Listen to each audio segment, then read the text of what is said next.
Όλοι όσοι νοικιάζετε αυτοκίνητα στην Ελλάδα είστε κλέφτες και απατεώνες. Δεν έχω πάρει την εγγύησή μου πίσω ποτέ. Κλασικό σχόλιο Έλληνα πελάτη με αυτά που έχει βιώσει στο χώρο του Rent-A-Car τα τελευταία χρόνια. Και πιο παλιά, είμαι σίγουρος. Η αλήθεια είναι ότι κρύβεται κάπου στη μέση. Κάποιες εταιρείες Rent-A-Car μπορεί να σου κρατήσουν με μικρά τεχνάσματα, μερίδιο ή όλη την εγγύησή σου, και υπάρχουν και εταιρείες σωστές που θα σου επιστρέψουν την εγγύηση ακέραιη πίσω στο χέρι σου μόλις επιστρέψει το αυτοκίνητο ακέραιο. Όλοι έχουμε ακούσει τις ιστορίες, μου κράτησαν την εγγύηση, μου χρέωσαν έξτρα, μου χρέωσαν μια γρατζουνιά που δεν υπάρχει κλπ.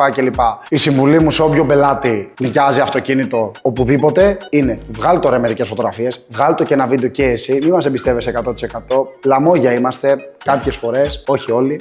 Βγάλ' το φωτογραφίες για να προστατέψεις εσένα και να έχεις τα στοιχεία που χρειάζεται σε περίπτωση που αν χρειαστούν. Αν έχεις οποιαδήποτε απορία με την ενοικίαση αυτοκινήτου ή θέλεις να κάνεις μια ενοικίαση αυτοκινήτου, πάρε μας τηλέφωνο ή στείλε μας ένα μήνυμα και θα σου εξηγήσουμε εμείς αναλυτικά και τις χρεώσεις και το τι περιλαμβάνει το συμβόλαιό μας. Και δεν θα σε κλέψουμε πολύ.